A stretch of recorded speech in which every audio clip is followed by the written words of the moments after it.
the environment.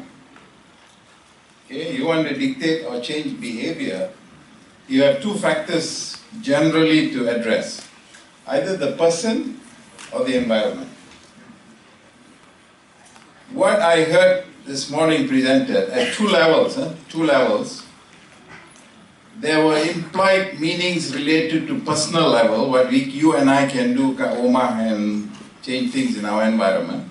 But there were also higher group level behaviors, for instance at the level of residential community or any other form of organizations.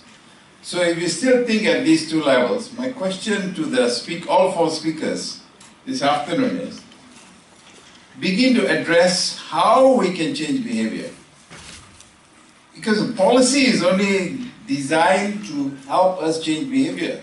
But if the policy doesn't help us change behavior, we still have a problem. That's what I think our Saudara Gurmit was talking about. All these policies exist, or even all the speakers. The policies exist, but behavior has not changed.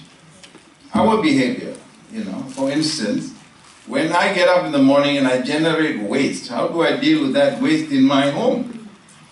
And then when I drive to work, or don't drive to work preferably, because you're driving, you're consuming how many eggs a day? That's right. So, how am I going to change my behavior? When am I going to say, okay, I'm not driving to work, I'm going to follow Gurmit? He's been doing this for 40 years, but we don't follow him. Okay, so think along the lines of how we're going to change behavior at two levels, at the personal level and at some group or institutional level. So I would like all four speakers to address those issues so we can move to some action by the time we come to this afternoon. Okay, with that, let me invite the first speaker, Dr. Mohd Pauze bin Mohamad Taha from the Solid Waste Management and Public Cleansing Corporation. We'll give him 15 minutes. Ibu silakan.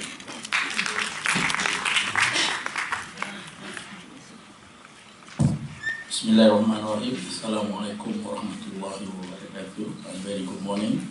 First, I would like to thank Mr. Moderator, Tuan Penganjur yang telah sudi invite me to give this talk, and ladies and gentlemen. Okay. So because we have a very short time, I think because actually my presentation is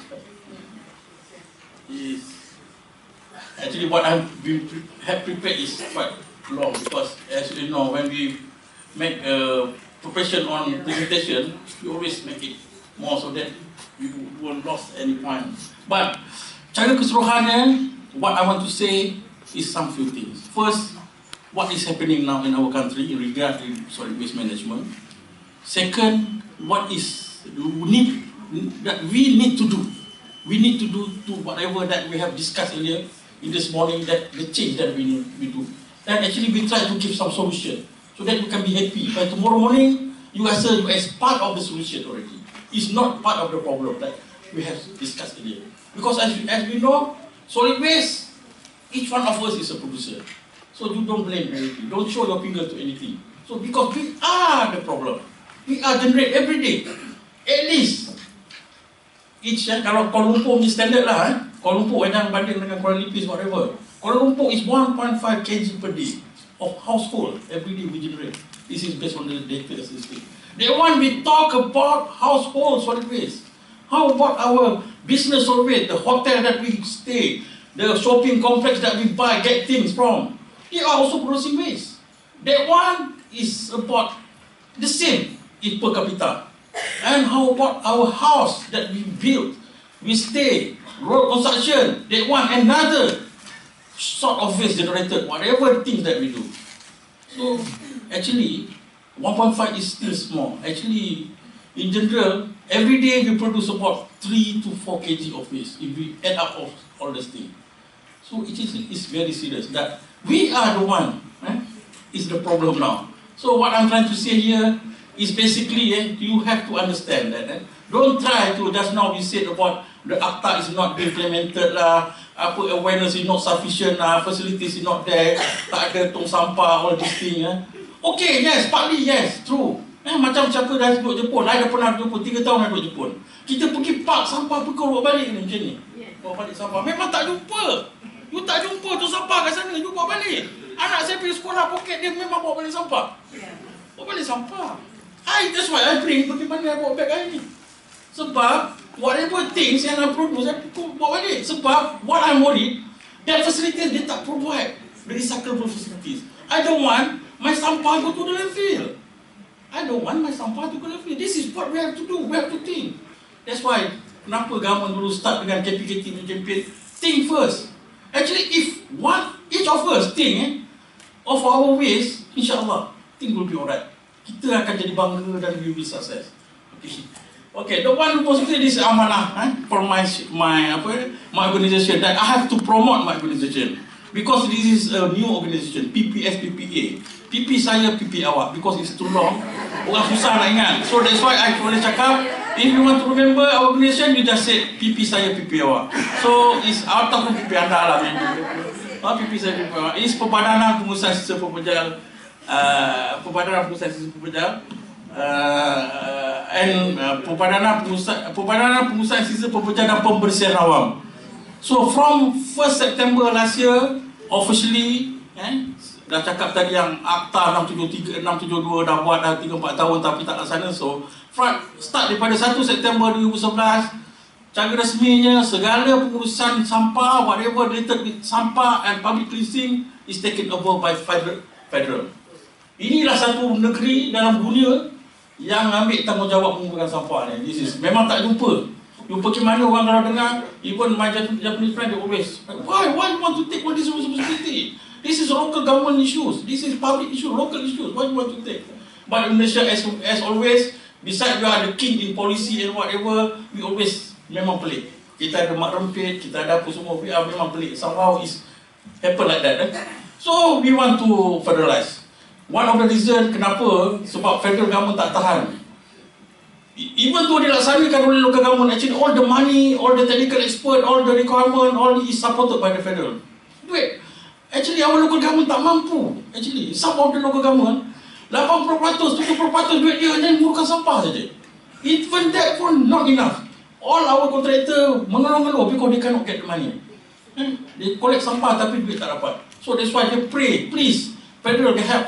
So that's why we have to come. And another thing, we want to standardize the service level. We want to have the better quality. Di Kuala Lumpur, di Kuala Lumpur, the same quality. Not only the collection of the waste, but also the cleansing of the road. When I talk about public cleansing, is about the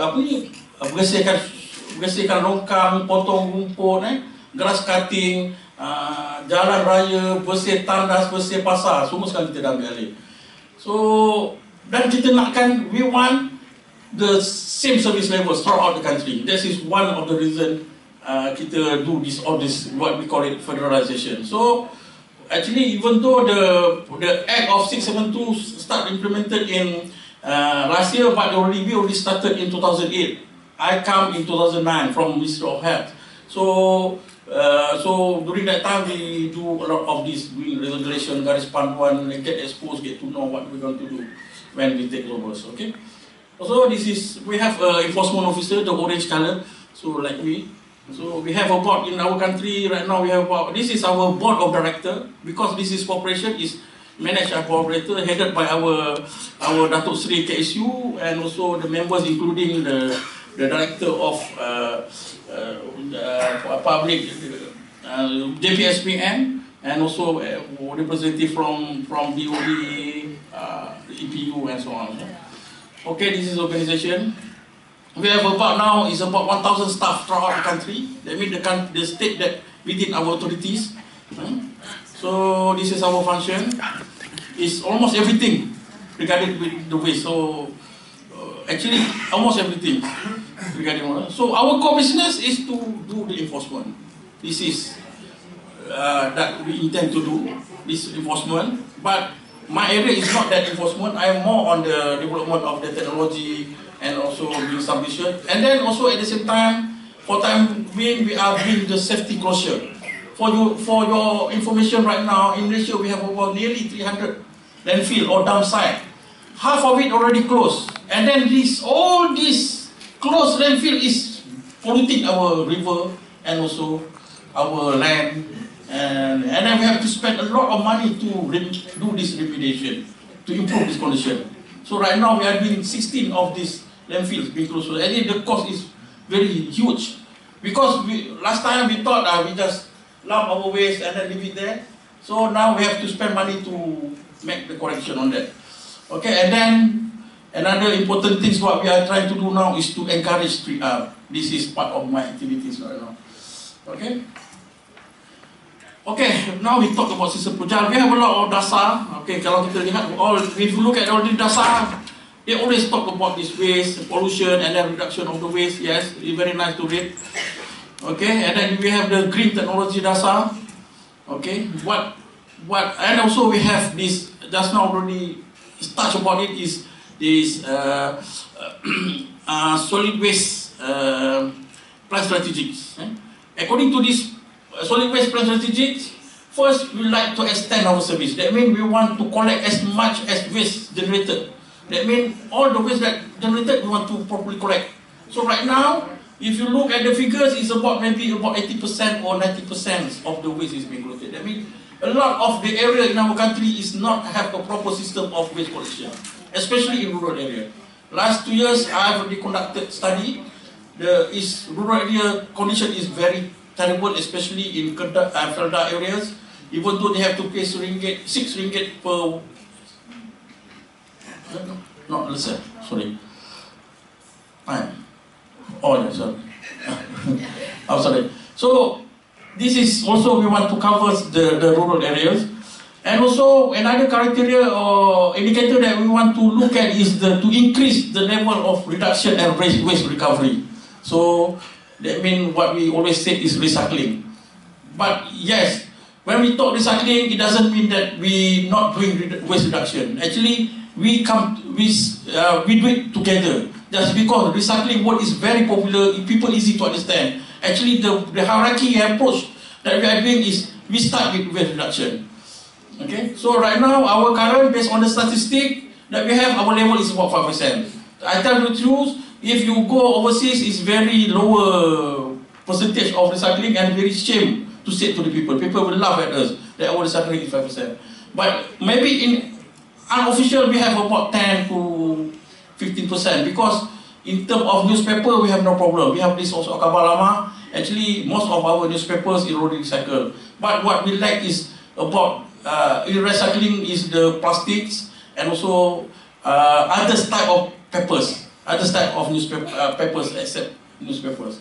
It's very big. So actually, look at most of our policy, we try to increase recycling rate. For example, under the Greater KL initiative, we want to go to as high as 40% of recycling rate.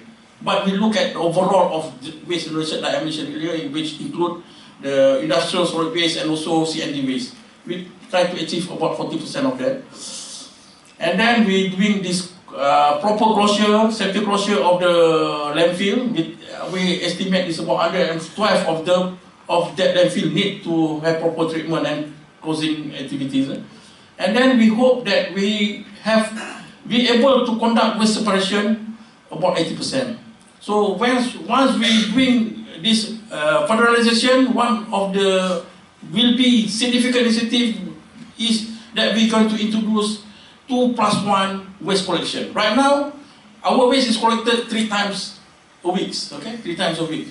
But by maybe some area in this September, and then we hope most of the area by next year, we're going to have a 2+1 collection, in which 2 days is for other type of residual waste. That means the waste that want to go to the landfill or any other treatment is available. And 1 day is purely dedicated for recyclable, green waste and bulky waste. So with that, we hope our waste separation activities is getting better, and hope also that we don't hear any problem of where we want to discard our recyclable material. Okay, this is regulation that already available. Right now, we still not enforce the whatever regulation because we just about 4 or 5 months of implementing this act.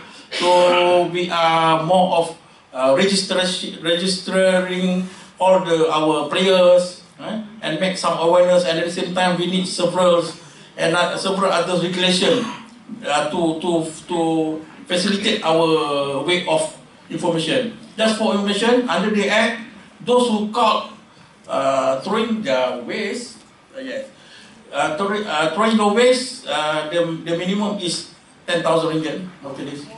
Yes, expensive. That's why we have to do a little bit relax of regulation relating this, because under our law, nothing such that no other things than 10,000 ringgit.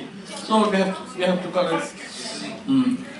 Okay, and then maybe once we take over this kutipan things will be, all the collection will be in proper ways, will be collected by a proper machinery vehicles, and we're going to distribute each houses 120 liters. This is right now, and then actually this is time coupled with our initiative VTR. This is my personal objective. After this 120 liters cannot be used, we hope that next time we're going to replace with 80 liters. That means the amount of waste of our houses will be reduced. This is, if you can do that, there have been some indicator that we are going right, we are in the direct direction, okay, in the right direction, and then take it to the landfill. Okay, this is one important thing that I want to share with you today, because we already have this advanced system. This is what cooperation that we really need from you. That means if you find anything regarding the not grass cutting, not properly cut, the drain is clogged, not properly clean, whatever garbage along the road. For example, I'm using public transport, so I have found, for example, sekarang you can see the difference. Those who walk from Pasar Seni LRT to Pudu, now the condition is a bit better, and also beside the Pasar Seni and also the river beside that, now it's quite clean, because even my Dato CEO go there, because I always complain that go dirty, because people sleep at the night, tomorrow morning they left with the bottles and newspaper.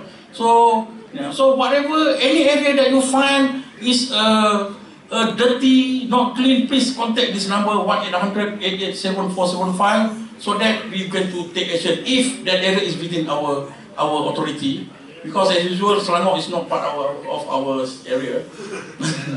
Okay, and call centers and feedback. This is what we need. This is one thing that I need your cooperation. That just do it. Please call us if you find any problem regarding, and even if you find our lorry, truck, vehicle collected all this waste is producing or emitting any leachate, please call us. Use this number. And then this is about the solid waste, that we cover almost everything. Waste except the hazardous waste. I mean unscheduled waste and also radioactive waste, and also satu penting sekali yang nak share to you is about compost chunk. Right now I'm promoting compost chunk. Okay, compost chunk is the most important thing, because this is for me is my good friends. Now it is my pet, because I'm very happy now, because my organic waste been treated. I'm happy, all the recyclable I'm treated, and then this compost chunk produce compost that I can use into my gardens. And then also, of course, my compost chunk somehow it comes with the black soldier fly lava, so that lava I give it to my fish. So this is compost chunk, which I think something that we can do. That means, beside you do recycling, please compost your organic waste, because every 1 kilogram your organic waste, if sent to the landfill, it will generate is about 4.3 kilogram of CO2. So by doing this composting, you'll be able to reduce some literature or something right in the internet that about 7% of your carbon footprint by doing this simple composting. And at the same time, they said it's equivalent to use the usage of electricity for your kettle. You're able to reduce, or 3 months of your washing machines by doing composting release. So please, I would like to advise you, please compost your organic waste, besides doing all this recycling and also separation and so. Okay, with that, I think because of time limitation, I would like to thank and